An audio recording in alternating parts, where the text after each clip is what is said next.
کریم کے بارے میں جانا کہ ولایت کے تمام سلسلے آپ کی ذات سے شروع ہوتے ہیں، اور آج ہم بات کریں گے جگر گوشائے مولا علی نواسہ رسول، جی ہاں امام حسین رضی اللہ تعالیٰ عنہ کے بارے میں، ایک ایسی ہستی جن کے بارے میں ہمارے پاس سچی بات ہے الفاظ ہی ختم ہو جاتے ہیں، ہماری تو اوقات بھی نہیں ہے ہم ان کا کیا ذکر خیر کریں جو نبی پاک کی آنکھوں کے تارے ہیں۔ میرے آقا علیہ الصلوۃ والسلام ان سے بے حد پیار فرماتے۔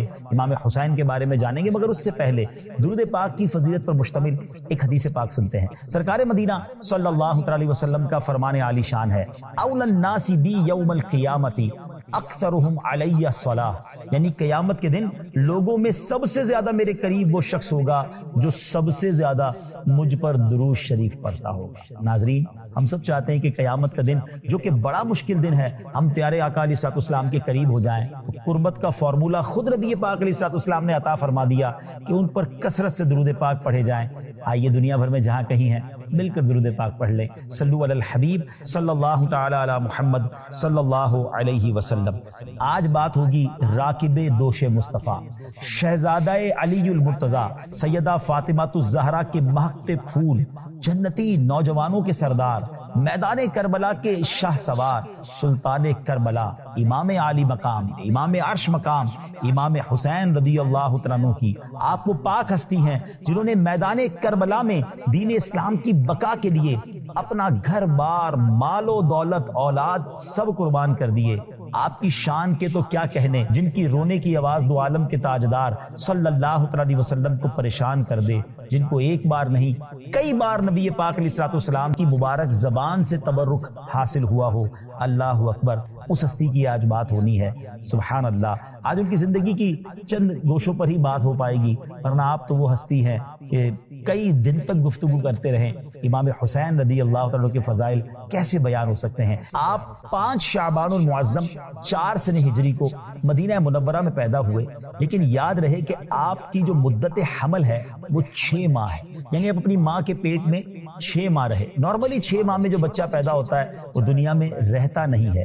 حضرت سیدنا یحییٰ علیہ نبینا علیہ الصلوۃ والسلام اللہ کے نبی اور امام حسین کے علاوہ دنیا میں کوئی ایسا زندہ بچہ نہیں بچا کہ جس کی مدت حمل 6 ماہ، یعنی 6 ماہ میں آپ پیدا ہوئے، اور پھر بھی سبحان اللہ آپ کی زندگی کس قدر با کمال رہی، سبحان اللہ۔ اچھا، اب نارملی جب بچہ پیدا ہوتا ہے ناظرین تو کان میں اذان دینے کے لیے ہم کسی بزرگ کو تلاش کرتے ہیں، اور اچھی بات ہے کہ کوئی نیک شخصیت کی زبان سے اذان کے الفاظ بچے کے کان میں جائے، اور پھر ہم کسی بزرگ سے کہتے ہیں کہ کوئی تحنیک دے دیں، گٹی دیتے ہیں جس کو کہتے ہیں جھوٹا کر دیں کوئی چیز، تو وہ اسے کھلایا جاتا ہے کہ پہلی خوراک بھی کسی بزرگ کی برکتیں لے کر۔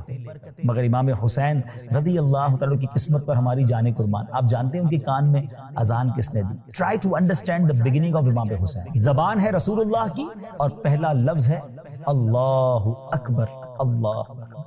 محبوب خدا سے خدا عز و جل کا نام سننا، یہ ہے ابتدا امام حسین۔ اب بات کرتے ہیں پہلی غذا کی، گٹی کی، پہلی خوراک۔ امام حسین رضی اللہ تعالیٰ کی جو ہے وہ نبی پاک کا لعاب دہن ہے، میرے آقا کا مبارک تھوک، اللہ، جس کی آواز کی ابتدا یہ ہو اور جس کی خوراک کی ابتدا یہ ہو، اس ہستی کے کمال کون بیان کر سکتا ہے؟ سبحان اللہ۔ اب کیا ہوا، 7ویں دن آپ کا نام حسین رکھا گیا، ایک بکری سے عقیقہ کیا گیا، اور آپ کی امی جان خاتون جنت بی بی فاطمہ رضی اللہ تعالیٰ عنہ سے نبی پاک نے فرمایا حسن کی طرح ان کا سر منڈوا کر بالوں کے برابر چاندی خیرات کر۔ مرحبا، سرور عالم کے پسر آئے ہیں، سیدہ فاطمہ کے لختے جگر آئے ہیں، واہ قسمت کے چراغے حرمین آئے ہیں، اے مسلمانوں مبارک کہ حسین آئے ہیں۔ سبحان اللہ۔ آپ کا مبارک نام حسین، آپ کی کنیت ابو عبداللہ، آپ کے القاب صبت رسول اللہ اور ریحانۃ الرسول، یعنی نبی پاک کے پھول ہیں۔ آئے ہائے، جبھی تو اعلیٰ حضرت کہتے ہیں کیا بات رضا اس چمنستان کرم کی، کیا بات رضا اس چمنستان کرم کی، زہرا ہے کلی جس میں حسین اور حسن تھی۔ سبحان اللہ۔ آپ کی شان اور آپ کے فضائل تو اس قدر اعلیٰ ہیں کہ خود نبی پاک علیہ الصلوۃ والسلام کی احادیث آپ کے مرتبے کو ہمارے سامنے واضح کرتی ہیں۔ پیارے آقا فرماتے ہیں حسین منی و انا من حسین، حسین مجھ سے ہیں اور میں حسین سے ہوں. احب اللہ من احب حسینا، اللہ پاک اس سے محبت فرماتا ہے جو حسین سے محبت کرے. والحسین سبط من الاسباط، حسین اسباط میں سے ایک سبط ہے. حضرت مفتی احمد یار خان نعیمی رحمۃ اللہ تعالی اس حدیث کے تحت فرماتے ہیں میں اور حسین گویا ایک ہی ہیں، ہم دونوں سے محبت ہر مسلمان کو چاہیے. مجھ سے محبت حسین سے محبت ہے اور حسین سے محبت مجھ سے محبت ہے. سبط درخت کی جڑ کو کہتے ہیں جس کی بہت ساری شاخیں ہوتی ہیں. تو نبی پاک گویا یہ اشارہ فرما رہے کہ حسین سے میری نسل چلے گی اور ان کی اولاد مشرق و مغرب میں پھیل جائے گی. ناظرین آج ہم دیکھ رہے ہیں نا کہ دنیا کے کونے کونے میں حسینی سید پائے جاتے ہیں. یہ نبی پاک نے جو بشارت عطا فرمائی تھی کہ امام حسین سبط ہیں جن کی بہت ساری شاخیں مشرق و مغرب میں ہوں گی. ایک اور حدیث میں نبی پاک فرماتے ہیں عن ابن عباس من احبہما فقد احبنی، جس نے ان دونوں یعنی امام حسن اور امام حسین رضی اللہ تعالیٰ عنہما سے محبت کی، اس نے مجھ سے محبت کی.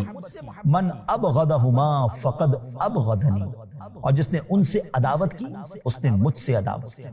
اللہ اکبر، اس قدر بڑا مرتبہ ہے. اور نبی پاک کا ایسا پیار، پیارے آقا علیہ الصلوۃ والسلام کی آپ نے حدیثیں سنی. اب آپ کی عبادت اور ریاضت کا کیا عالم تھا. نارملی جب بندہ بڑے خاندان سے ہو، پہلے ہی جنتی نوجوانوں کا سردار کہہ دیا گیا ہو، تو اب سوچنے والا تو کوئی سوچ سکتا ہے کہ اب اتنی زیادہ عبادت اور ریاضت کی کیا حاجت ہے. مگر اللہ والوں کے انداز نرالے ہوتے ہیں کہ مرتبہ بڑا ہے، گناہ نہیں ہے مگر عبادتیں پھر بھی جاری ہیں. اور ایک ہم ہیں کہ گناہوں کا انبار سر پر ہے، معلوم نہیں کہ آخرت میں کیا ہوگا، مگر پھر بھی عبادتوں سے دل چراتے ہیں. اے امام حسین کے چاہنے والوں، اے سلسلہ قادریہ سے محبت کرنے والوں، سنیے امام حسین کے بارے میں آتا ہے کہ آپ اس کثرت سے نماز پڑھتے، روزہ رکھتے، حج کرتے، صدقہ و خیرات کرتے اور تمام بھلائی کے کاموں کو کرتے تھے. شہزادہ امام عالی مقام حضرت سیدنا امام زین العابدین نے فرمایا میرے والد گرامی حضرت سیدنا امام حسین رضی اللہ تعالیٰ عنہ دن اور رات میں 1000 رکعت نوافل ادا فرمایا کرتے تھے. 1000 نفل روزانہ. یہاں تو فرض نماز لوگ نہیں پڑھتے. اچھا جو فرض پڑھتے وہ نوافل نہیں پڑھتے، سنتیں نہیں پڑھتے. ایسا نہ کیجیے. اللہ کرے کہ ہم فرض نماز کے بھی پابند بن جائیں اور امام حسین کا ایسا فیضان نصیب ہو جائے کہ ہمارا دل نوافل میں بھی لگ جائے. یہ اللہ کے قرب کا طریقہ. اتنا فضول ٹائم ضائع کرتے ہیں مگر عبادت کی طرف نہیں آتے. آگے سنیے عظیم تابعی بزرگ حضرت سیدنا امام شعبی رحمۃ اللہ تعالی نے فرماتے میں نے دیکھا کہ امام حسین رضی اللہ تعالیٰ عنہ رمضان المبارک میں مکمل قرآن کریم ختم فرمایا کرتے تھے. آپ کو حج کا بہت شوق تھا، چنانچہ مروی ہے کہ آپ رضی اللہ تعالیٰ عنہ نے 25 حج پیدل فرمائے. سوچیے ناظرین، اب یہاں بہت سارے لوگ وہ ہیں کہ جن پر حج فرض ہو چکا ہے مگر حج نہیں کر، مال بھی ہے، استطاعت بھی ہے، دنیا گھومتے ہیں، حج کے لیے ٹائم نہیں نکالتے. جب بعض اوقات پوچھو تو کہتے ہیں ذرا بچی کی شادی کر لوں، پہلے ذرا فلاں کام سیٹ کر لوں، پہلے یہ مسئلہ حل ہو جائے پھر چلا جاؤں گا. ارے اللہ کے بندے، سارے مسئلے وہیں سے تو حل ہوتے ہیں. ہاں حج پر جائیے اگر حج فرض ہو گیا، تاخیر نہ کیجیے، یہ اسلام کا بنیادی رکن ہے. اور آپ کے حسن اخلاق کی بات کریں، ایک مرتبہ عصام بن مستلق نامی شخص جو کہ مولا علی سے بغض رکھتا تھا امام حسین کے سامنے آ گیا اور ان کے والد صاحب کو برا بھلا کہنے لگا. اب ذرا آپ سوچیں کہ کسی کے بیٹے کے سامنے کوئی کسی کے والد کو برا بھلا کہے گا، وہ بھی مولا علی کی شان میں. مگر یہاں تو اخلاق کریمہ کیسے تھے کہ آپ نے جوابی کارروائی کرنے کی بجائے، اس پر غصہ کرنے کی بجائے آپ نے قرآن پاک کی آیتیں پڑھنا شروع کر دیا. خذ العفو وأمر بالعرف وأعرض عن الجاهلين وإما ينزغنك من الشيطان نزغ فاستعذ بالله إنه سميع عليم. إن الذين اتقوا إذا مسهم طائف من الشيطان تذكروا فإذا هم مبصرون. اے حبیب معاف کرنا اختیار کرو اور بھلائی کا حکم دو اور جاہلوں سے منہ پھیر لو. اور اے سننے والے، اگر شیطان کی طرف سے کوئی وسوسہ تجھے ابھارے تو فوراً اللہ کی پناہ مانگ، بے شک وہی سننے والا جاننے والا ہے. بے شک پرہیزگاروں کو جب شیطان کی طرف سے کوئی خیال آتا ہے تو وہ حکم خدا یاد کرتے ہیں، پھر اسی وقت ان کی آنکھیں کھل جاتی ہیں۔ اب جب یہ آیت میں تلاوت کی نا، پھر فرمایا اپنے اوپر بوجھ ہلکا رکھ، میں اللہ سے تیرے لیے اور اپنے لیے مغفرت کا سوال کرتا ہوں۔ اس کے علاوہ آپ رضی اللہ تعالیٰ عنہ اس کے ساتھ اس قدر عفو و درگزر، نرمی اور خوش اخلاقی کا مظاہرہ کیا کہ اس کی جو دشمنی تھی نا وہ محبت میں بدل گئی۔ اور وہ پتہ کیا کہتا ہے، وہ کہنے پہ مجبور ہو گیا، وما علی وجہ الارض احب الی منہ ومن ابیہ، روئے زمین پر حضرت امام حسین اور ان کے والد صاحب مولا علی کرم اللہ تعالی وجہ الکریم سے زیادہ میرے نزدیک اب کوئی محبوب نہیں۔ اخلاق نے، نرمی نے دشمن کو دوست بنا دیا۔ یہ سیکھنا ہے ہمیں ان کی سیرت سے۔ ہم تو جناب ٹٹ فور ٹٹ، جیسے کو تیسا، اینٹ کا جواب پتھر سے، میں بتاتا ہوں میں کون ہوں، نہیں۔ اگر واقعی اہل بیت کے غلام ہیں، پنجتن کے غلام بھی تو ہم کہلاتے ہیں نا، میں تو پنجتن کا غلام ہوں، بڑی اچھی بات ہے۔ مگر کیا پنجتن کا غلام ہر وقت لڑائی کے لیے تیار رہتا ہے؟ ہر وقت غصے میں رہتا ہے، بدلہ لینے کی سوچتا ہے؟ آپ کے والد صاحب کو برا کہا، آپ کی تلاوت قرآن کی، نرمی سے پیش آئے، دوست بنائے۔ یہ طریقہ ہے اللہ والے کا۔ اللہ کرے کہ ہم یہ بات سمجھ جائیں اور ہم بھی نرمی سے، درگزر سے، محبت سے کام۔ سبحان اللہ۔ امام حسین رضی اللہ تعالیٰ عنہ کا صدقہ و خیرات پتہ ہے کیسا؟ آئے ہائے، یہ گھرانہ میرے حضور کا ہے نا، ان کا تو سارا گھرانہ ہی سخی ہے۔ ایک بار آپ نماز پڑھ رہے تھے، ایک دروازے پر غریب آدمی آیا، اس نے دستک دی اور بڑے پیارے اشعار کے ذریعے مدد کے لیے اس نے پکارا کہ حضور آپ کا گھرانہ تو سخی ہے، آپ کی جود و کر سخاوت کے چشمے بہتے ہیں، جو آپ کے گھر آتا ہے وہ نا امید نہیں ہوتا۔ بڑے پیارے اشعار میں اس نے آپ سے کچھ طلب کیا۔ آپ نماز سے فارغ ہوئے، اس کے پاس گئے اور دیکھا کہ ایک بیچارہ بڑا غریب سا شخص ہے، تو آپ نے اپنے غلام کمبر کو بلایا اور پوچھا کہ کتنے پیسے ہیں ہمارے پاس؟ اس نے کہا حضور 200 درہم ہیں، اور آپ نے کہا تھا کہ اہل خانہ پر، آپ کے گھر والوں پر خرچ کرنے۔ آپ نے کہا سارے لے آؤ، میرے اہل خانہ سے زیادہ مستحق یہ شخص ہے، اس کو ضرورت ہے۔ آپ نے سارے ہی دے دیے۔ اور پھر پتہ کیا فرمایا؟ آپ نے فرمایا کہ تھوڑے ہیں، کم ہیں، اس لیے معذرت خواہ ہوں، ہمیں تو مہربانی ہی کا حکم ہے، یہ کم ہے، زیادہ ہوتا پھر میں تمہیں دے دیتا۔ اللہ اکبر۔ وہ فقیر آپ کو دعائیں دیتا ہوا رخصت ہوا، خوشی خوشی رخصت، جو کچھ تھا سب عطا فرما دیا۔ آئے ہائے، یہ گھرانہ میرے حضور کا ہے۔ ایک بار کیا ہوا، آپ کی زوجہ رضی اللہ تعالیٰ عنہ نے یہ پیغام بھجوایا کہ حضور ہم نے بہت لذیذ کھانا بنایا ہے اور بہت اچھی خوشبو تیار کر رکھی ہے، آپ اپنے ہم پلہ کچھ لوگ لے کر ساتھ آ جائیں، کچھ لوگ لے کر آئیں۔ حضرت امام حسین، امام علی مقام رضی اللہ تعالیٰ عنہ مسجد میں آئے اور وہاں کچھ مساکین بیٹھے ہوئے تھے، غریب لوگ بیٹھے تھے۔ آپ نے سب کو لیا اور اپنے گھر آ گئے۔ پڑوس کی خواتین آپ کی زوجہ کے پاس آئیں کہ تمہارے گھر تو غریب مسکین لوگ جمع ہو گئے۔ امام حسین سے حالانکہ انہوں نے کہا تھا کہ کھانا بڑا بہترین ہے، مینیو زبردست ہے، اچھی سی خوشبو ہے، ذرا بڑے لوگوں کو، شخصیات جس کو ہم آج کے دور میں کہتے ہیں، کہ آپ کے ہم پلہ لوگ لائیں۔ اور امام حسین مساکین کو لے آئے اپنے گھر میں اور اپنی زوجہ سے کہتے ہیں کہ میں تمہیں اپنے اس حق کی قسم دیتا ہوں جو میرا تجھ پر ہے، تم کھانا اور خوشبو بچا کر نہیں رکھو گی۔ اور ایسا ہی کیا، ان مساکین کو وہ لذیذ کھانا کھلایا، انہیں کپڑے بھی پہنائے اور انہیں خوشبو بھی لگائی۔ کیا بات ہے! کاش ہمیں بھی یہ بات سمجھ آ جائے کہ غریبوں کا دل جیتنا کتنی بڑی نیکی ہے۔ بعض اوقات ہم اپنے ہی ہم پلہ لوگوں سے ملاقات کرتے ہیں، انہی کی دعوت کرتے ہیں، انہی کو تحفے دیتے ہیں۔ ہمیں کاش یہ سمجھ آ جائے کہ بعض اوقات کسی غریب کے دل سے دعا لینا بہت بڑی مشکل کو آسان کر دیتا ہے۔ سبحان اللہ۔ امام حسین کی سخاوت پر بات ہوئی، امام حسین کی عبادت پر بات ہوئی۔ امام حسین کیسے با کرامت تھے، اللہ اکبر۔